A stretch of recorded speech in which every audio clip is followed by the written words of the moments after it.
seats and get ready for the next presentation.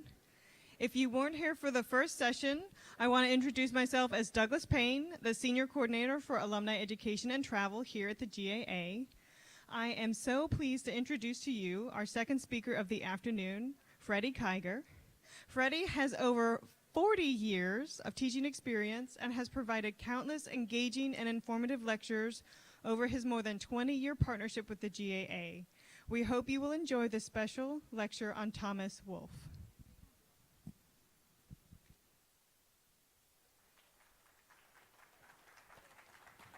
Thank you. Thank you, Douglas. Good afternoon. Can everyone hear? Good. I just came in from walking over here from where I live, and you have made the wise decision of being indoors. It is warming up. Thank you for being here. Glad to be here. I like the energy.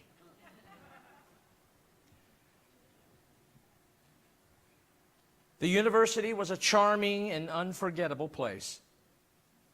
It was situated in the little village of Pulpit Hill, in the central Midland of the big state. Students came and departed by motor from the dreary tobacco town of Exeter, 12 miles away. The countryside was raw, powerful, and ugly, a rolling land of field, wood, and hollow. But the university itself was buried in a pastoral wilderness on a long, tabling butte which rose steeply above the country. One burst suddenly at the hilltop on the end of a straggling village street, flanked by faculty houses and winding a mile into the town center and the university. The central campus sloped back and up over a broad area of rich turf, groved with magnificent ancient trees. A quadrangle of post-revolutionary buildings of weathered brick bounded the upper end. Other newer buildings, in the modern bad manner of the pedagogic neo-Greek, were scattered around beyond the central design. Beyond, there was the thickly forested wilderness. There was still a good flavor of the wilderness about the place. One felt its remoteness, its isolated charm. It seemed to Eugene like a provincial outpost of great Rome. The wilderness crept up to it like a beast. In this pastoral setting, a young man was enabled to loaf comfortably and delightfully through 4 luxurious and indolent years.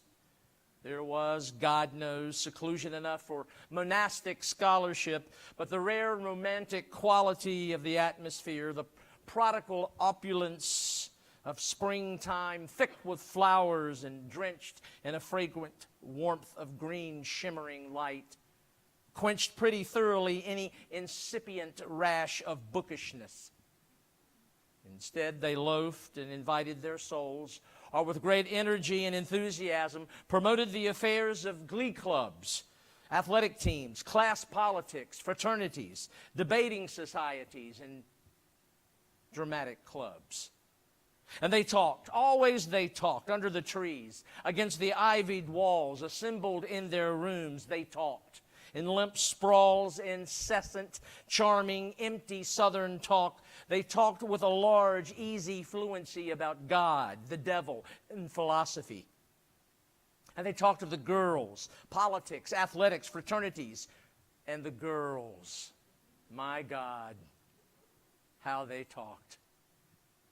And so 9 years after he graduated, Thomas Wolfe, as Eugene Gant, reminisced about Durham, Chapel Hill, and the University of North Carolina. It was in 1929 when Charles Scribner's Sons published his sprawling novel, a thinly disguised autobiography, about this place that you're looking at. And of course, entitled, Look Homeward, Angel, a story of the buried life. In truth, almost 200 pages of it immortalize his 4-year stay here, which began Tuesday, September the 12th. when Thomas Clayton Wolfe came to town. 3 weeks short of his 16th birthday and already a towering 6'3", he was a reluctant freshman at Carolina. And that adjective, reluctant, took root during Wolfe's final year at Asheville's North State Fitting School, where he and his father dueled over where he would go to college. You see, Wolfe wanted to go to Princeton or to Virginia, but his father, stonemason William Oliver Wolfe, insisted on the University of North Carolina. In his mind, Carolina, well, his son would make lifelong connections that would enhance the legal and political career that his father envisioned for his son.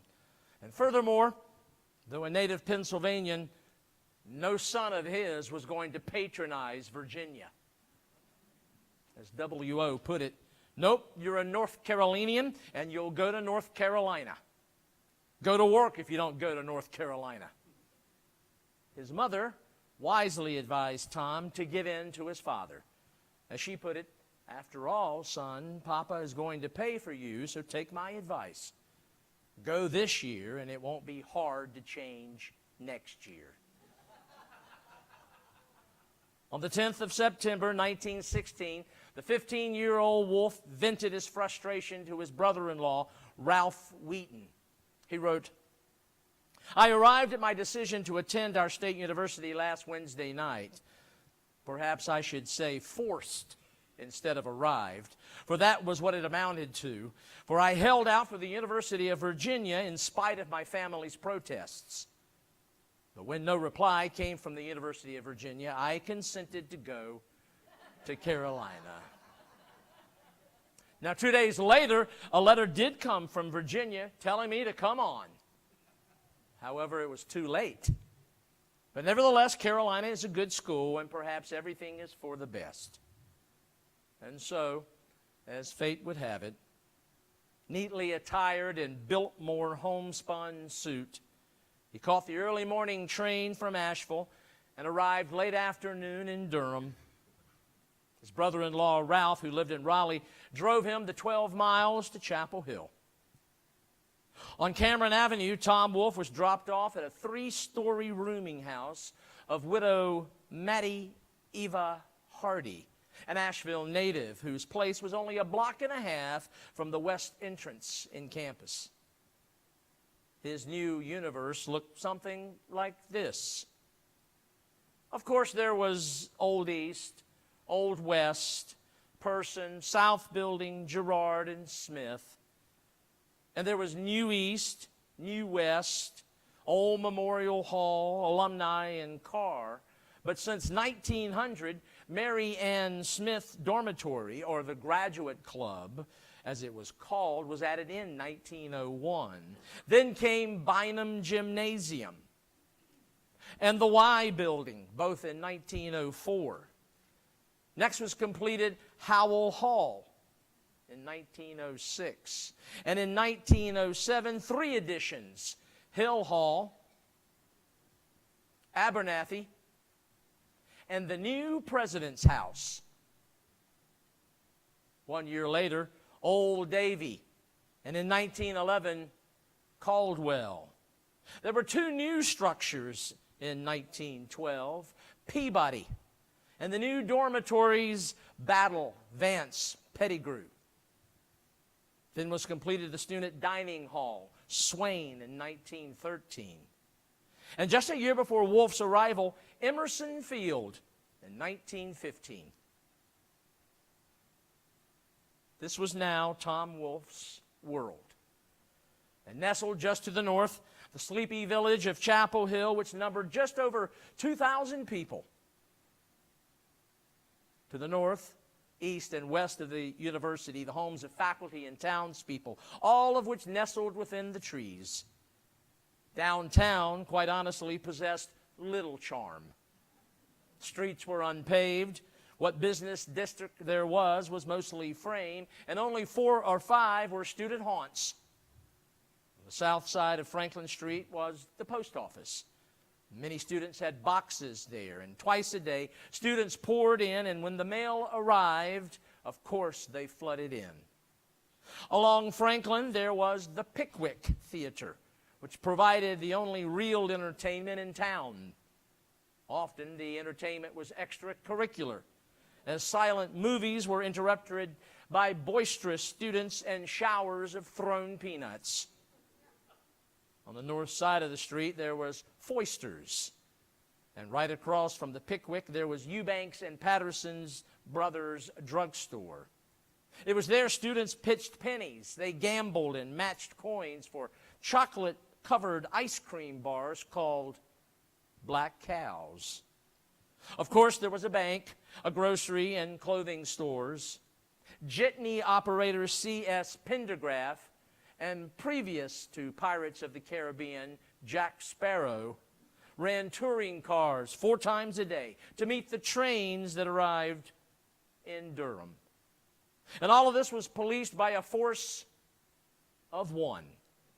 Chief Lacey Bunn Lloyd threatened to run in many youthful miscreants, but in reality he arrested few. 2 days after his arrival, Wolfe attended an orientation meeting in Girard Hall.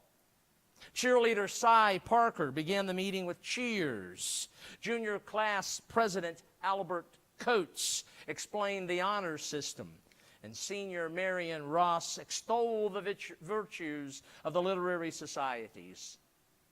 That evening at Bynum Hall, there was a reception. Bynum Hall, the home of Carolina basketball. Next came enrollment for classes, and Wolfe stood in line to do so. Early on, he found that algebra and trigonometry were not his cup of tea, but he sat enthralled in English, Latin, and Greek classes.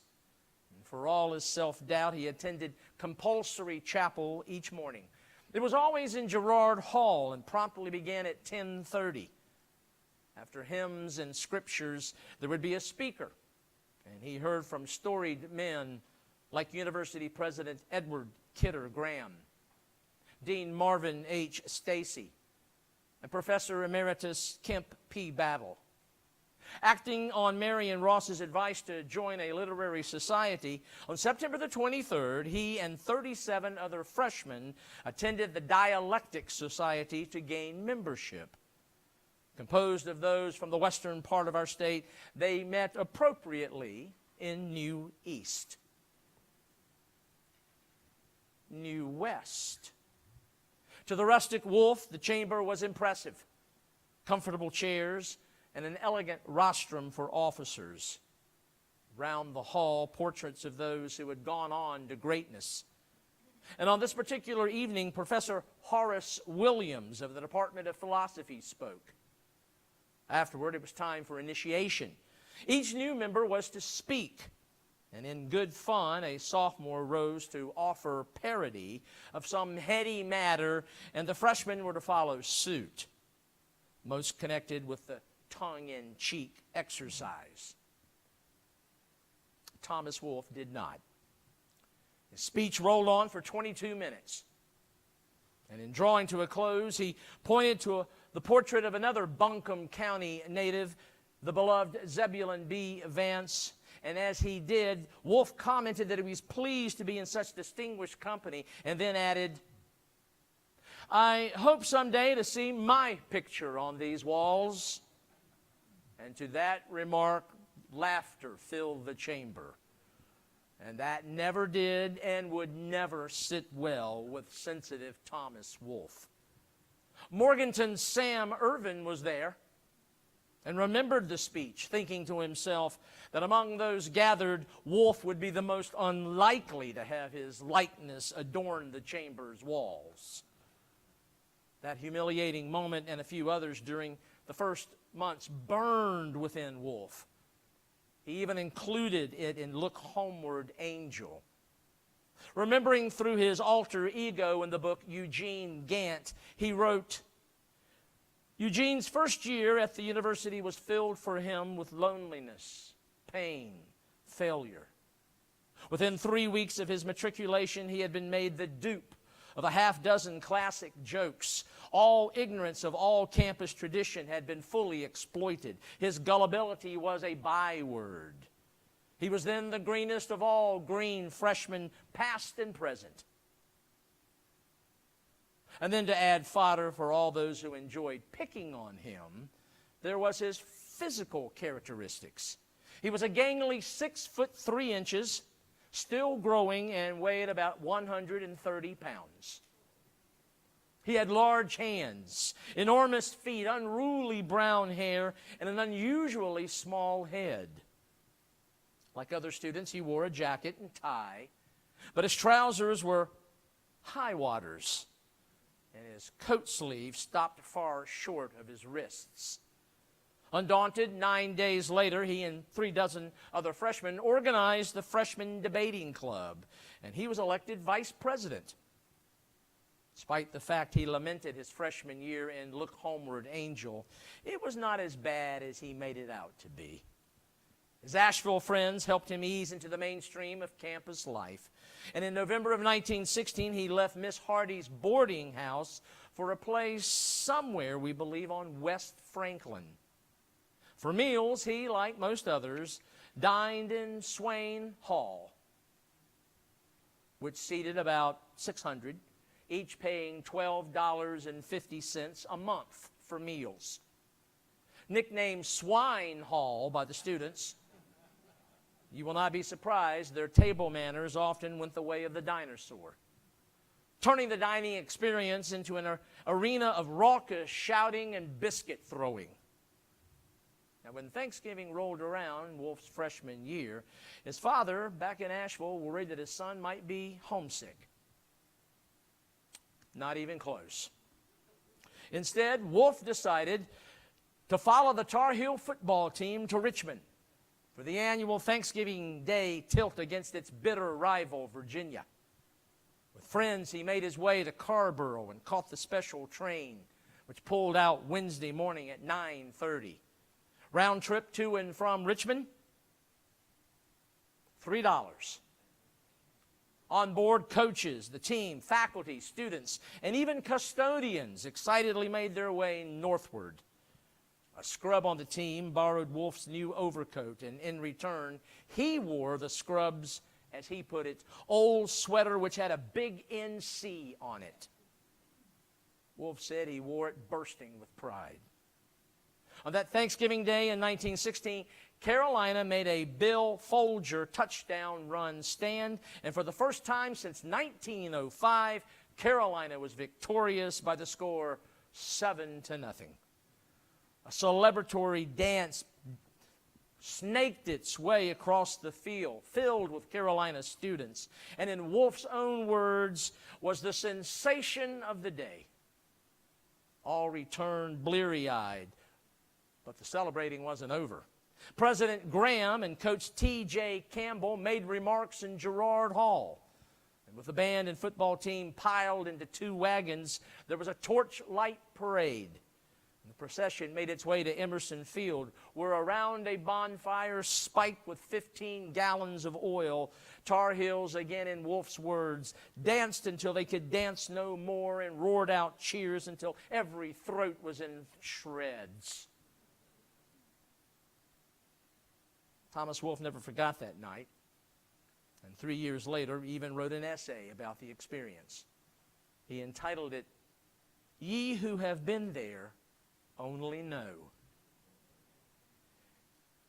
He also made another momentous trip. This one was over to Durham with 2 older freshmen. There, at a brothel, he had his first sexual encounter with a prostitute who called herself Mamie Smith. Though it was false passion, those visits would periodically be made to Durham and Raleigh throughout his undergraduate days. But to remain an undergraduate, he had to have the grades. And he, after his first semester, survived, but showed himself an average student. He had a B in English, C's in mathematics, Latin, and Greek.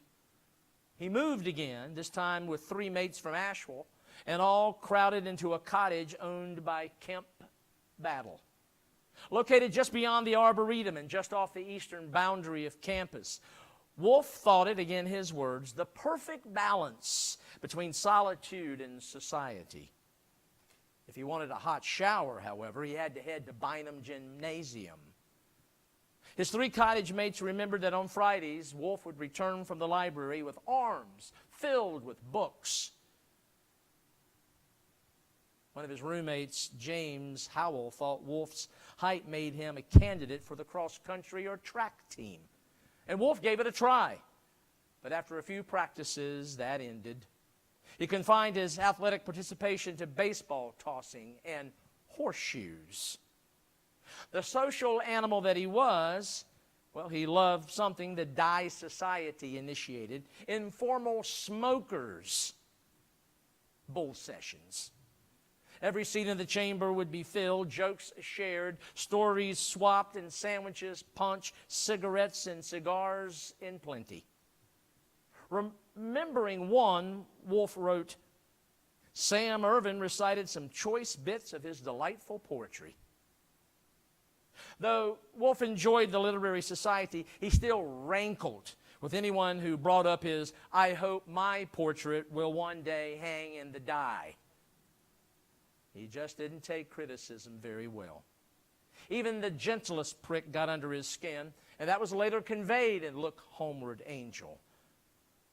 For whatever reason, in spring of 1917, he withdrew, made more frequent trips to bawdy houses in Durham and Raleigh, and often went alone. He grew careless of his appearance, and still growing, well, his clothes did not grow with him. He wore a hat with holes in it. There was a twisted tie, soiled collars, and uncombed, unruly hair. Adding to his self-imposed isolation, he moved to a bare, cheerless room above Eubanks and Patterson's drugstore on Franklin Street. And it was there he confessed to druggist Carl Durham that he felt persecuted. He felt alone. He felt lost. He felt wind-grieved. Yet his Asheville buddies kept a watchful eye on him. And so, in other words, Wolfe was alone only when he chose to think himself so.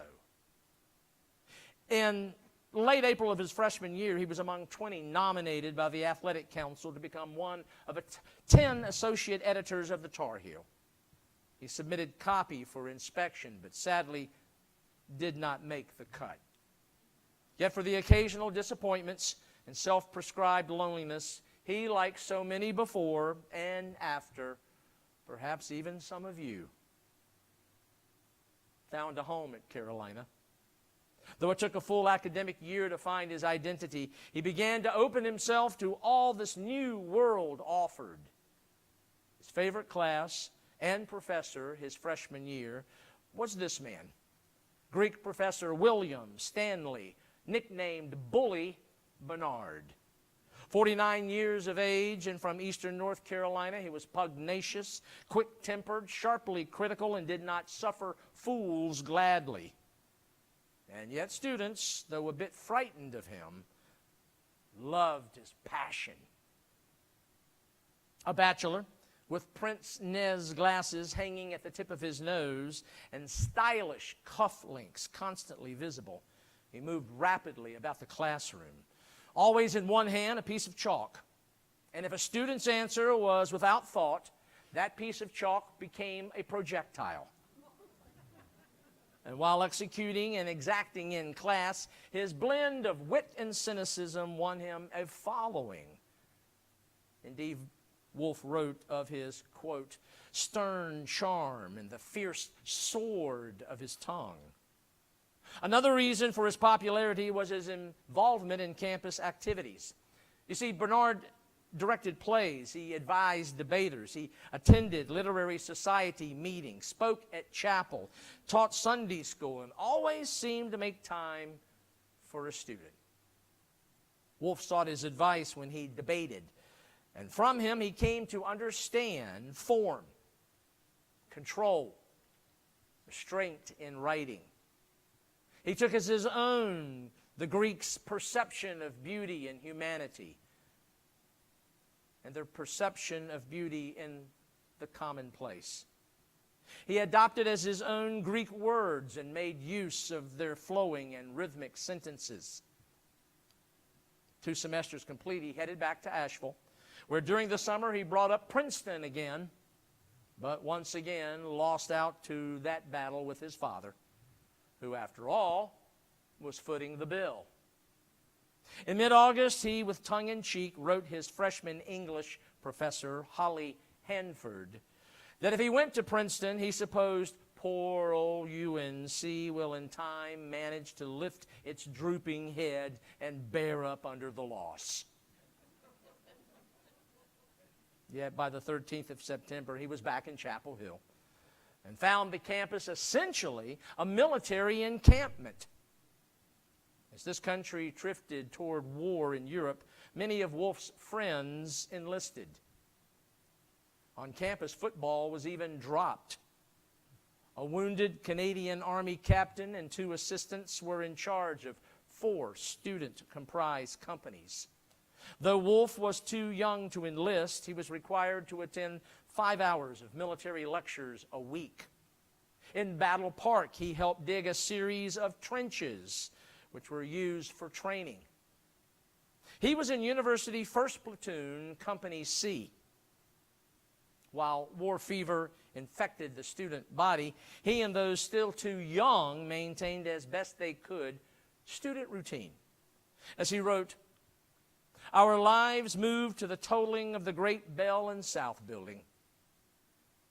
For the first time, he now lived in a college dormitory, one of the new dorms, as they were called. Completed in 1912, he was in battle number 4.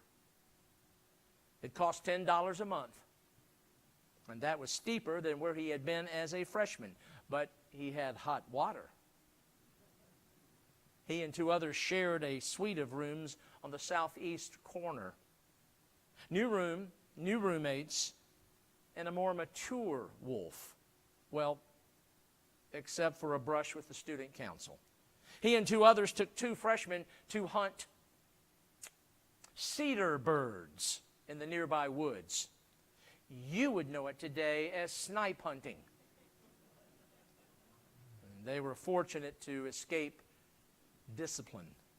Once again, he found himself in Bernard Greek's class and even took Frank P. Venable's general descriptive chemistry class and introduction to psychology. The latter 2 left little impression, but not in this man's class. Edwin A. Greenlaw. It was his survey of English literature, and it struck home. A native of Illinois, Greenlaw so enthralled Wolfe that he took classes from the professor each of his last 3 years. Often to provoke thinking, Greenlaw baited students with intriguing questions like, was Shakespeare Ophelia a nice girl? Would she object to cabbage being cooked in the home? Would she drive a Packard or be content with a Model T Ford? Now, in Wolfe's junior year, he took Greenlaw's English 21 composition class, which was based upon current affairs. And one of his classmates was Paul Green. That class met at the north end of the 2nd floor of Old East.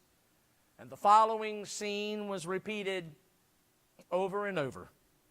Wolfe, having overslept, would dress in a rush, scribble his assignment on bits of paper, then race to class.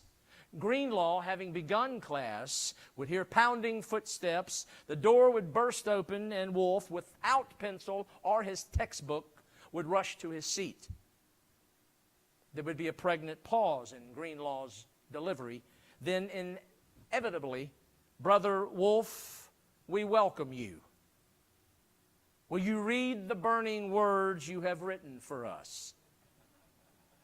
And so, as one remembered before the class, Wolfe would then dig into his pockets for bits of paper on which he had that morning dashed his thoughts upon. Now, on days when he did not read, Greenlaw would wait for Wolfe to take his seat and then resume class with, "Now that the thunder has passed, The best story to come out of all of this concerned a writing assignment on the theme, Who Am I? As usual, Wolfe was late.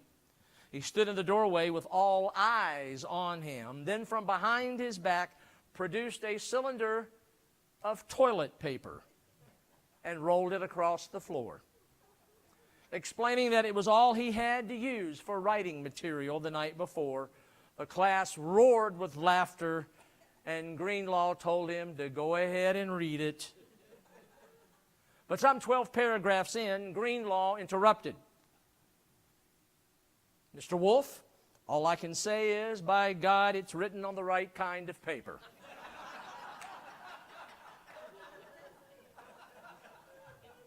Now, despite what one may think, the two actually thoroughly enjoyed one another. Indeed, Wolfe wrote that Greenlaw was, quote, one of the greatest creative forces of my life. That was evident, for as a sophomore in Greenlaw's survey of English literature, Thomas Wolfe made his first A. It was also about this time that the idea of becoming a writer began to take shape and manifested itself when he wrote a poem for the university magazine. In printing and its reprinting pleased his father, who, despite the literary bend, still hoped his son would become an attorney and go into politics. By now a sophomore, Wolfe was very much at home in Chapel Hill and at Carolina. He thought both idyllic, and his clowning and obvious ability brought him, much to his pleasure, popularity. In a letter home, he wrote, I find myself an everlasting source of interest.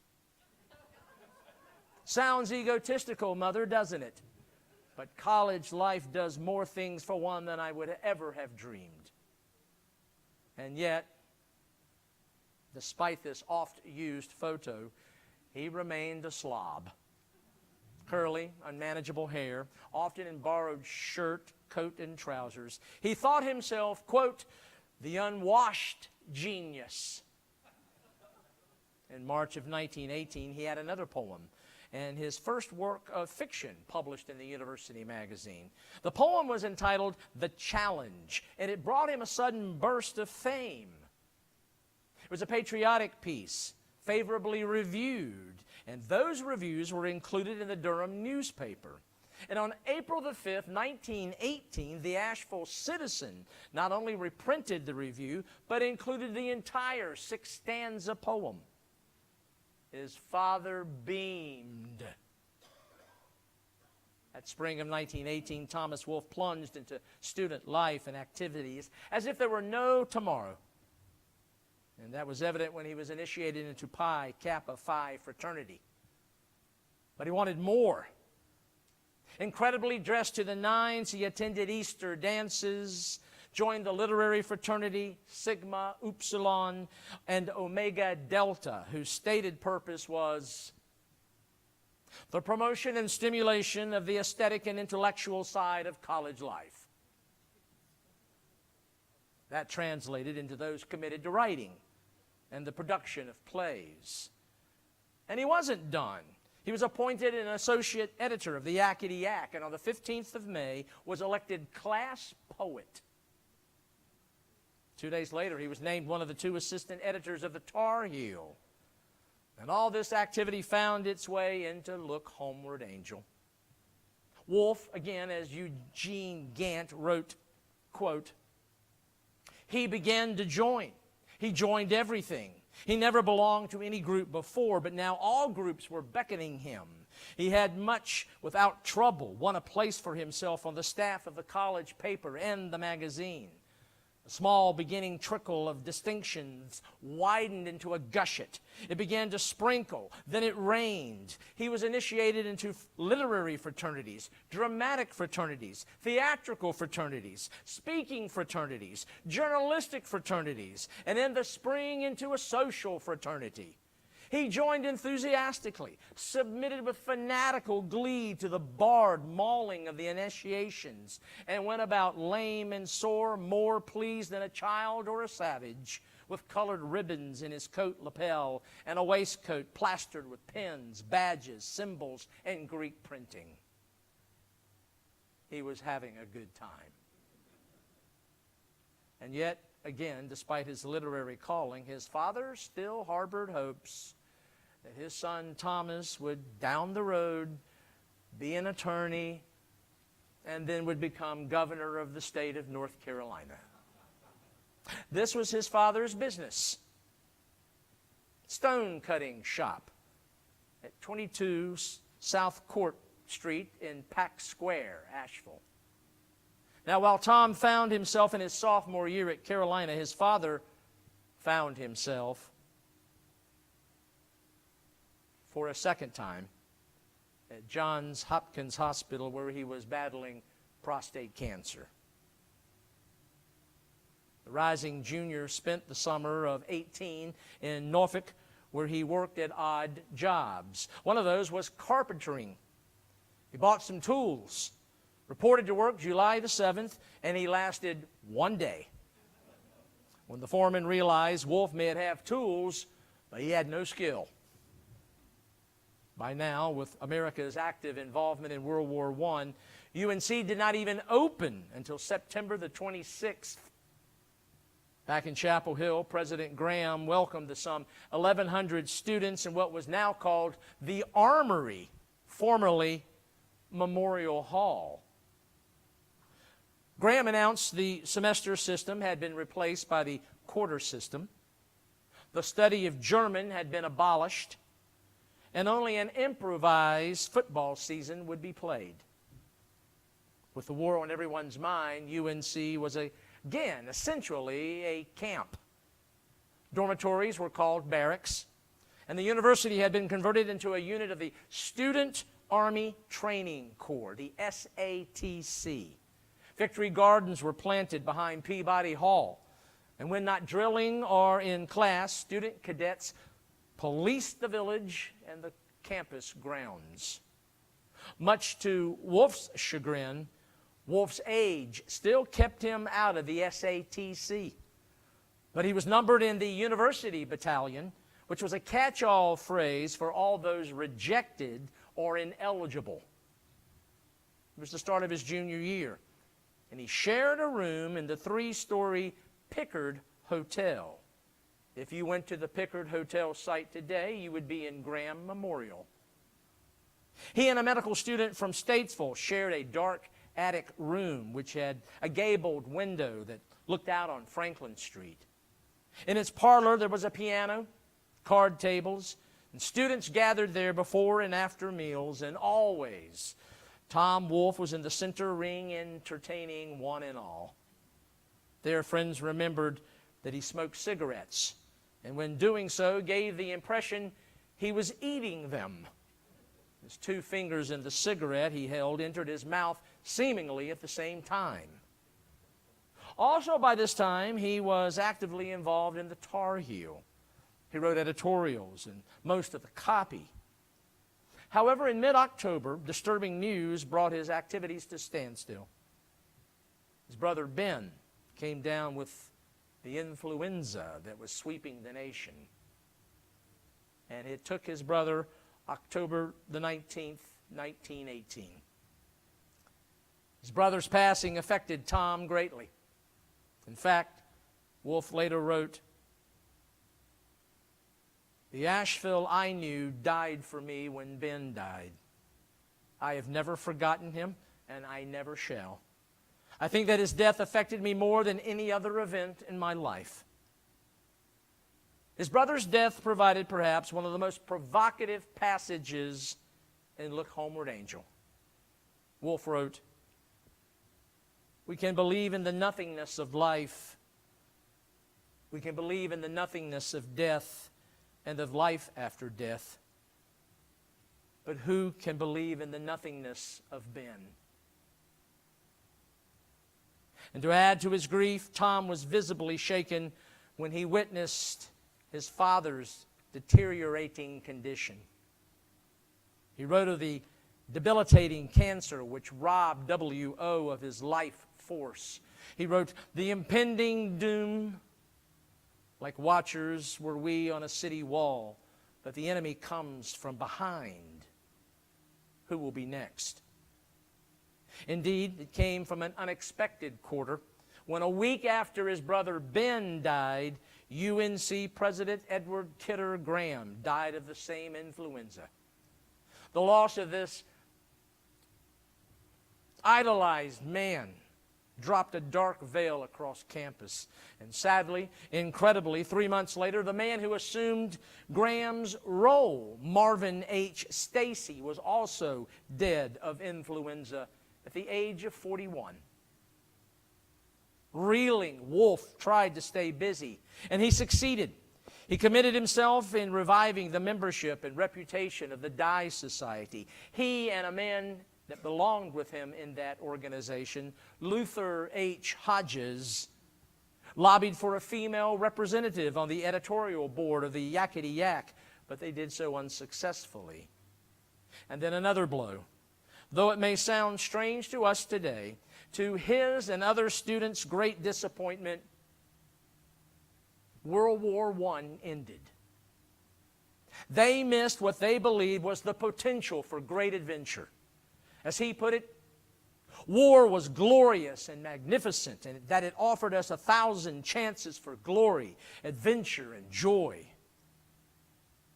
In January of 1919, he and 6 others moved to a new location on Fraternity Row. It would be not far from where the art building in Akron is today, Enhill Hall. They settled in January the 7th, but 2 hours after midnight, a fire gutted not only the Pi Kappa Phi house, but the Sigma Nu and Sigma Alpha Epsilon house where the fire originally began. Wolfe and his mates, lucky to be alive, returned to their own chapter back to the house on Franklin Street. Now, despite all these disturbing events, Wolfe's personality rose above it all. As a classmate remembered, if you saw a little knot on the campus and you went up there and heard a bunch of boys laughing, and you go up there pushing to the middle, Tom would be in the middle telling some big lie or laughing. And yet beneath it all, some of his more perceptive friends sensed an undercurrent of doubt, of anxiety, of loneliness. But if so, he hid it well. Eccentric, in part because he chose to be, he might meet with others, then in the middle of conversation, shout one of his favorite phrases, "Eureka!" and then dash off to go do something. Indeed, within this pocket-sized universe, Thomas Wolfe was a bundle of energy. By 12:45, after morning classes, he'd be at Swain Hall having lunch and dodging thrown biscuits. Then off to the library or over to Emerson Field in the afternoon. He'd make some time to grab a bite for supper, then to Bynum Gymnasium and the dance floor, then off to the student mayhem that reigned at the Pickwick Theater or the Y for a meeting. And oh yes, then late at night, the bull sessions, where he was absolutely in his element. When confronted with a writing deadline, he'd go to an unheated room on the second floor of the Y building, and there he, in his little hideaway, would compose. And despite all that he had taken on or joined, he added another and became a member of the Satyrs, which was a collection of those who demonstrated distinguished dramatic ability. Among the faculty members of this elective society were Frederick Koch, who founded Carolina Playmakers, and 2 of Wolfe's favorite professors, Bully Bernard and Edwin Greenlaw. Among future Carolina notables in an organization which advocated public speaking were Albert Coates, the future founder of the Institute of Government, and future historian Clement Eaton, who specialized in the American South. Indeed, the 1919 Yak was filled with organizations of which Wolfe was a member. The Buncombe County Club, the Literary Society Sigma Upsilon, and as we mentioned earlier, a featured debater for the Die Society, a contributing member of the University Magazine Board and managing editor of the Tar Heel. He was a tour de force, and he began to write plays. In March of 1919, he starred in his own North Carolina folk story, The Return of Buck Gavin. And if all that was not enough, later in the academic year, it was announced that he had been named to the Golden Fleece, which was the university's highest honor. And yet, all that energy could sometimes be tough to deal with. Truth be told, back at his fraternity, and here he is sitting on the front porch with them, few could put up with him sometimes. It wasn't that he was disliked, but his personal habits tested the patience of all. His mind raced. He was always thinking about the next task, so much so that he forgot to take baths or launder his clothes. Someone would have to remind him. The joke was that Wolfe belonged to every club on campus except the ironing club. No question, during his junior year, when he truly flowered, one of the most influential professors was this man, Frederick Henry Koch. The native of Kentucky who was reared in Illinois, arrived in 1918 and inspired Wolfe's writing of folk plays. Not only was Wolfe caught up in his magic, so was Paul Green. It was Koch who founded Carolina Playmakers, as we've noted, and personally for Wolfe, that professor instilled the fervent desire to tell a story. He wrote, as we have noted, a Western North Carolina folk story, The Return of Buck Gavin, but now how he came about acting in it is worth a quick little aside. At tryouts, no one emerged to play the lead. Koch told the young playwright, "I guess you'll have to play it yourself, Tom. You may not know it, but you really wrote that part for yourself." When Wolfe declined, Koch added, "Tom, you're a born actor, and you are Buck Gavin." On the night of March 14th, and in the auditorium of Old Chapel Hill High School, 18-year-old Wolfe made his acting debut. Then in December of his senior year, Wolfe appeared in a second play that, again, he wrote the third night. Through both productions, it was obvious they were amateurish. But he was so pleased with their local reception that he dreamed of the day when he would write plays with professional competence. And indeed, it was Koch who later urged him to study under the same man who had passed along his passion, George Baker at Harvard. After a most remarkable junior year, Wolfe spent an uneventful summer in Asheville. His senior year began late in October of 1919. There were now at this university 1,350 students. 95% of them were from North Carolina.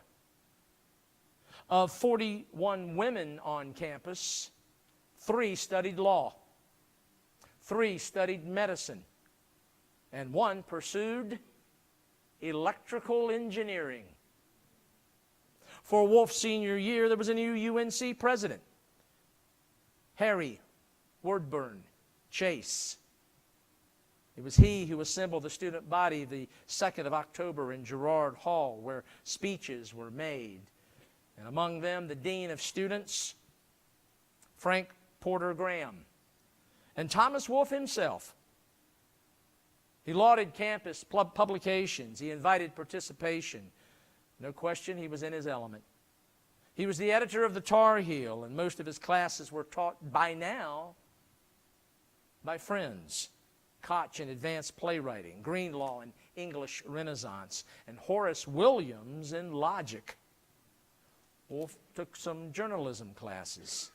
His professor for news editing and feature writing was a young professor of English who hailed from Wisconsin, C. Addison Hibbard, and Wolfe quickly indoctrinated him to his quirky writing style. On the way to Hibbard's class one morning, Wolfe would pick off handbills off telephone poles, then sit in the back of the classroom and write his assignments on them. Hibbert later remembered that once he entered the classroom to find Wolfe eating a sandwich that he had taken from a paper bag and was writing his assignment in pencil on the empty bag. Wolfe carried his enthusiasm to his literary society's initiation as well, and carried it, quite honestly, too far. Paul Green, just back from World War I, joined the literary fraternity Sigma Upsilon. For initiation, Wolfe wanted Green, who was 6 years older, to lie at night between the pews of the Methodist Church. Green, after World War I, thought it sophomoric and didn't go. Wolfe took offense and gave the returning World War I veteran another chance. Wolfe told Green to go to the road beside the town cemetery with a box of Nabisco vanilla wafers and run up and down the road shouting, "Zuzu, Zuzu, I'm a little Zuzu."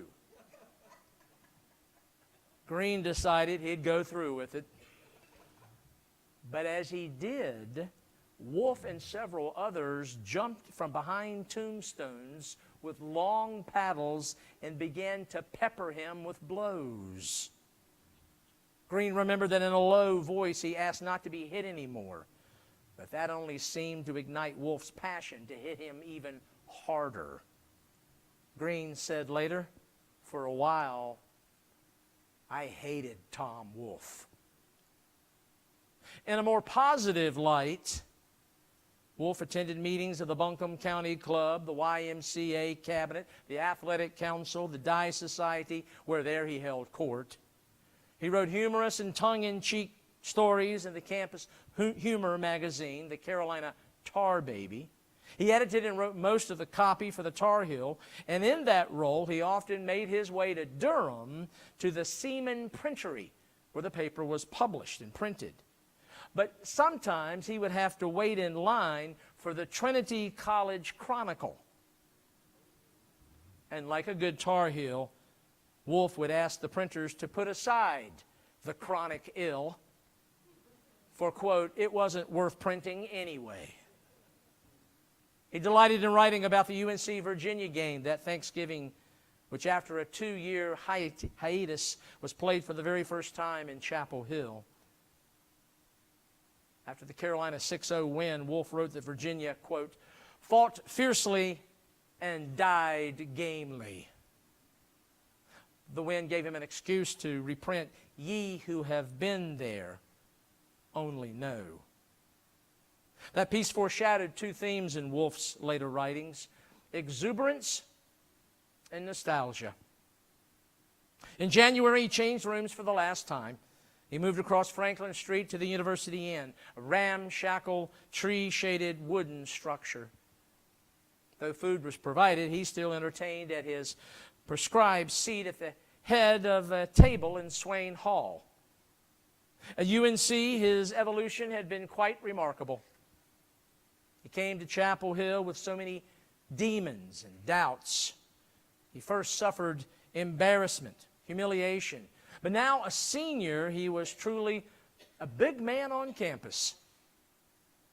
Yes, a BMOC, even though his clothes were ill-fit, even though he wore them for weeks, even if his shoes squeaked, and even if he did not shave or get a haircut. Even though his Carolina days were numbered, he maintained his whirlwind activity. Quite honestly, there were not enough hours and minutes in the day. In this photo, which you've seen before, and by the way, which he had taken, he wanted to be taken, this image, with a pipe, because he believed men of genius smoked pipes. And here he seemed to ooze with confidence and seems full of life. And that self-assuredness led him to what he believed was his calling. In May of his senior year, he felt, as he put it, the stirrings of a desire to write.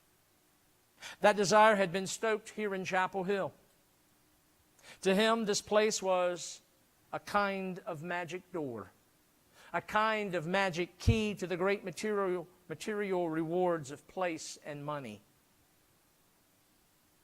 It was here the seed was planted. It was here he took root and blossomed. On Friday, May the 28th, Wolfe's senior class of 1920 held the first of 4 meetings at Davy Poplar. Examinations were held through June the 11th. In that year's Yakety Yak, he was prominent. To the long list of clubs and affiliations, he was named class poet. By his peers, he was voted best writer, most original, and wittiest. His senior page sang his praises. The still 19-year-old was called a young Shakespeare. And playing off his character as Buck Gavin, it was written that Buck is a great big fellow and can do more between 8:25 and 8:30 in the morning than the rest of us can do all day. And it is no wonder that he is classed as a genius. For all he had accomplished, proud parents journeyed from Asheville for his graduation. His beloved mother and infirm father were there for the June 13th commencement. Wolfe wrote about his parents, the service, and the day through the eyes of Eugene Gant.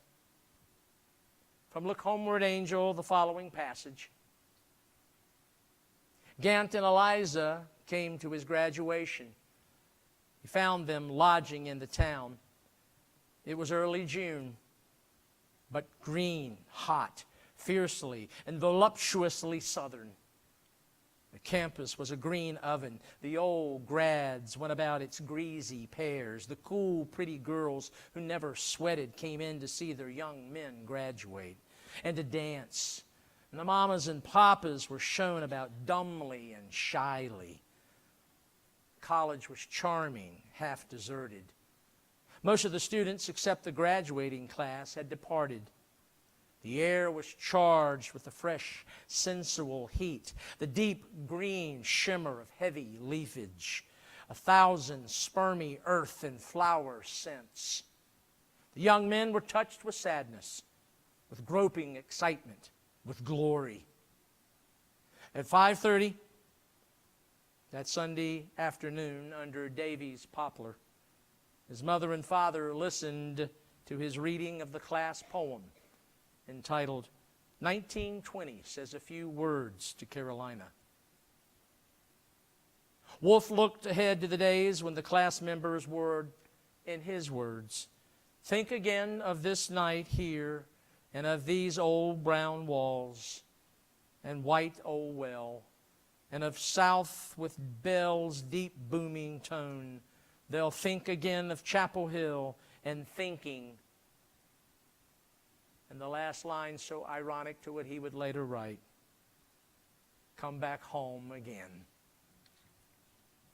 He wrote to a friend, I hate to leave this place. It's mighty hard. It's the oldest state university, and there's an atmosphere here that's fine and good. About the ceremony, he looked after his parents. At its conclusion, made sure that all was well for them to get back to Asheville. But he wasn't ready to leave yet. There was some celebrating to do. And they did that night with some pure white whiskey. Again, he had one more thing to do. He had one professor to visit, one who he believed helped most to mold him. Then would he be willing to tear himself from this place? Sure enough, the next day, he made his way to a weather-beaten house, at that time, outside the town limits, to seek out the man, the mentor, who made him think. Horace Williams. Egotistical, eccentric, and sometimes quite contentious, maybe, just maybe, Wolfe saw in his philosophy professor a little bit of himself. In Horace Williams, Thomas Wolfe found, as he put it, a madman with slakeless thirst. And look homeward, angels. Horace Williams was Virgil Weldon. And Wolfe described him as a small, wizened man with an enormous, bulbous head, a thin, seamed face, and a closely cropped gray mustache. Tom had taken 3 classes in logic under him during his senior year, and that spurred several impromptu gatherings when the classroom was not on campus, but it was in Williams' house, and Wolfe was the only student.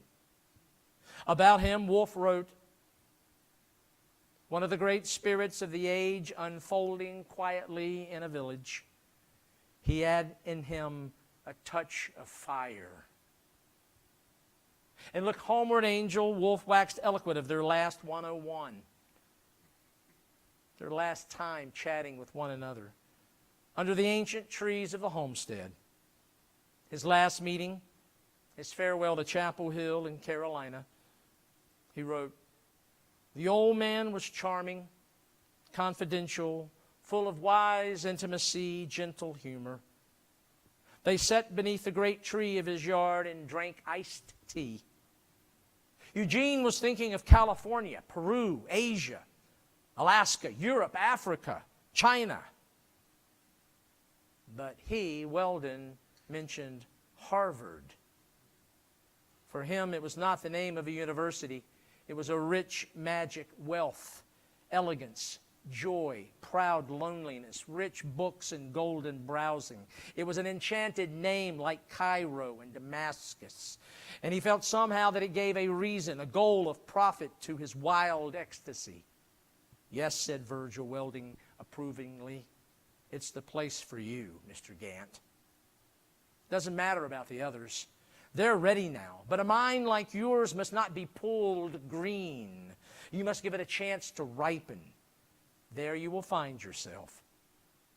Eugene looked with passionate devotion at the grand old head, calm, wise, and comforting.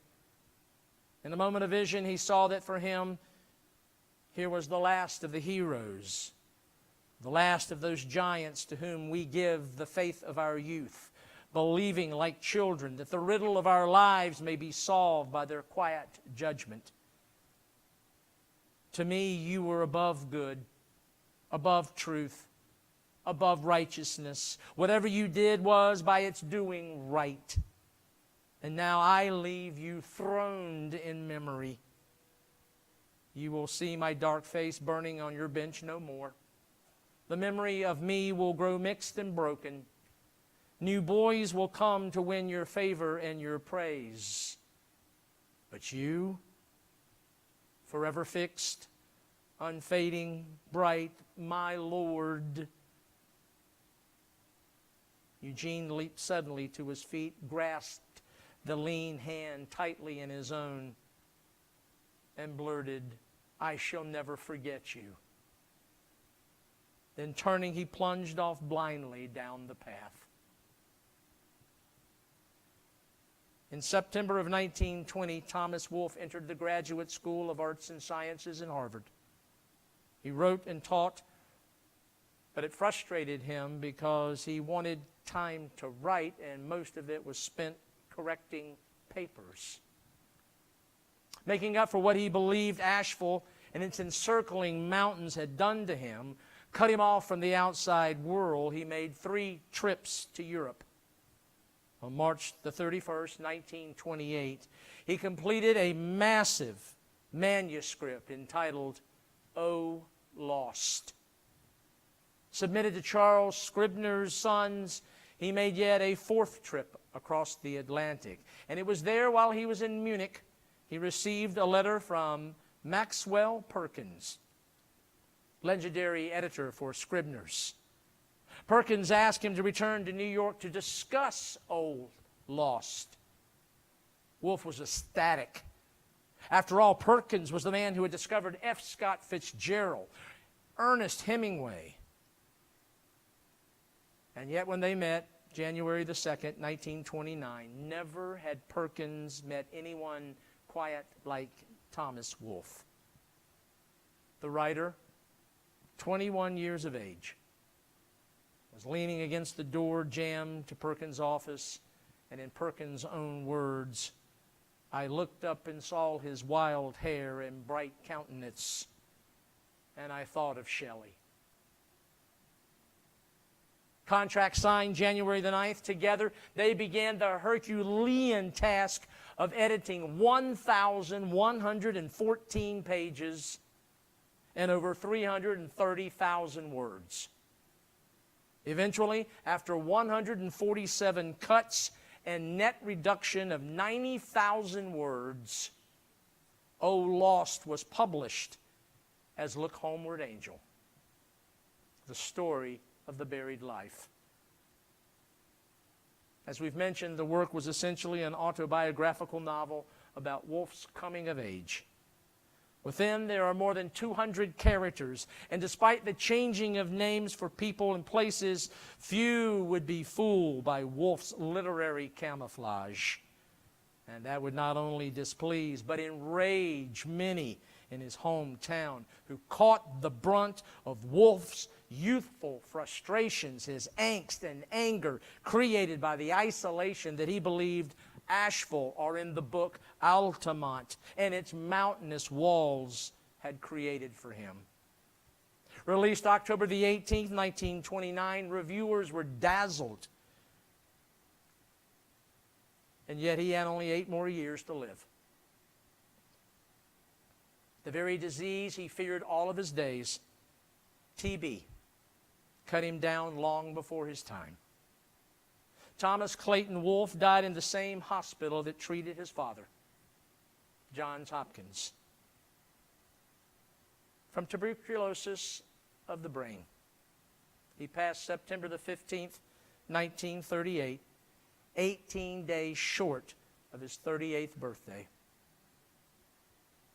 An especially ordered coffin from New York to accommodate his, by the time of his death, 6'7" frame. Wolfe was placed in the same train car that once took him to and from Asheville to Chapel Hill and back. It pulled into Biltmore Station at 9:15, and he was laid to rest the same day, the 18th of September. At Riverside Cemetery this time, Thomas Wolfe came home, this time for good. This time forever. Still, I cannot help but think that perhaps in many ways his happiest, most carefree and formative days, perhaps like most of you sitting in this room, were spent in this town and spent on this campus. It was here where a shy, reflective boy found life was to be lived like there was no tomorrow, where indeed he might just live forever. And what he gained here, what he took from this place, of course, found its way into Look Homeward Angel. And yet, for me personally, there is a passage where Eugene Gant, Thomas Wolfe, was about to leave this place that creates, yes, careers,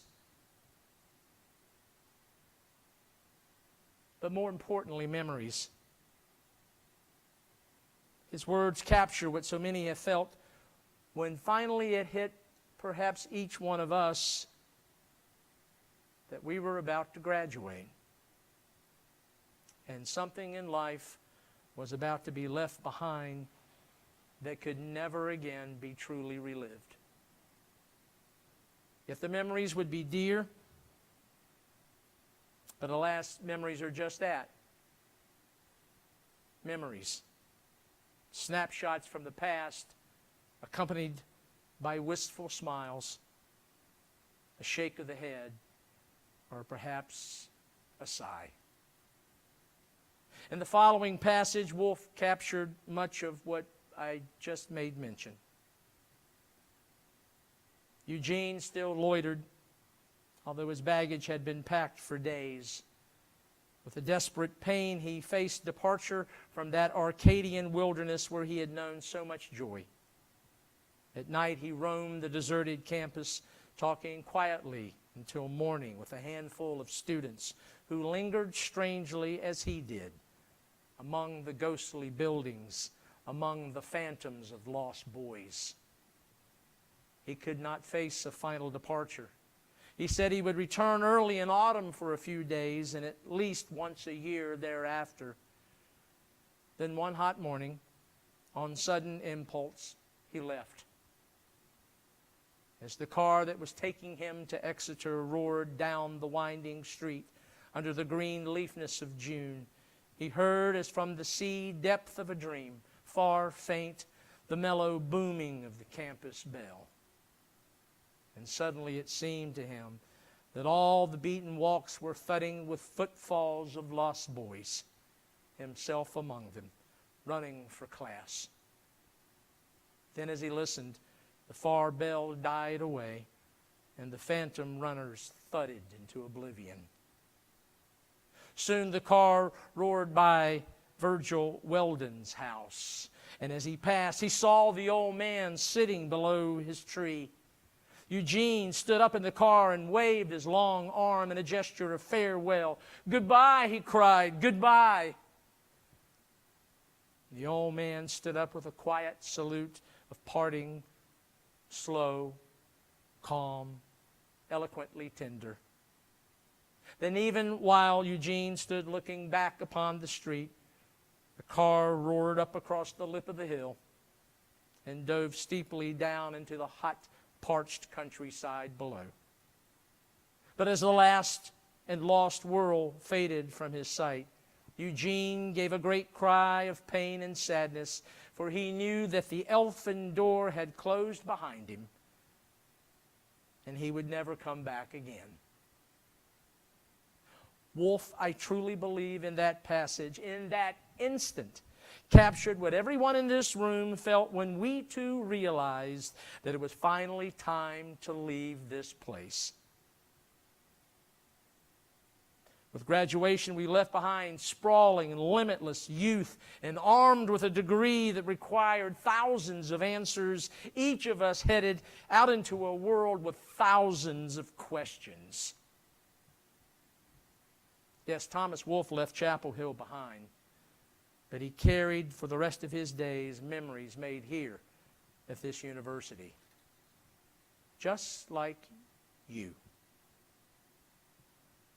On July the 27th, 1929, he wrote to a friend and fellow classmate, "So far from forgetting this blessed place, I think my picture of it grows clearer every year. It was as close to magic as I've ever been." For those of you who went here and are still here, how blessed we are to continue to revel in the hypnotic spell that this place still weaves.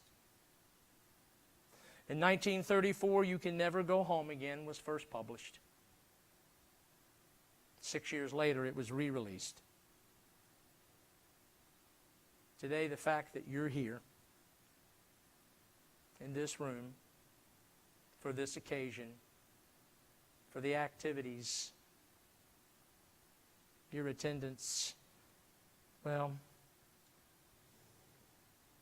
proves old prickly Tom Wolfe incorrect. Because to this place, whenever you want to, whenever you need to, you can always come home to Carolina. Oh yes, how you can come home. Thank you.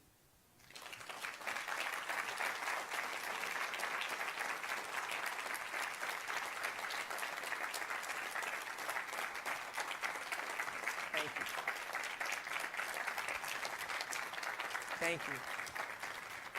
I should make mention before we send you off to all the exciting activities that the General Alumni Association have planned for you. And Doug and Douglas do such a wonderful job, as do so many. Thomas Wolfe did return once more to come to Chapel Hill. He came for a short visit. He kind of eased his way into town. I can imagine he probably moved about McCorkle Place and drank in the memories, and then he slipped away. If you have a chance to see the movie Genius, starring Jude Law, it's an evening well worth your time. It will conjure great and wonderful memories. Thank you again, and have a wonderful, wonderful weekend.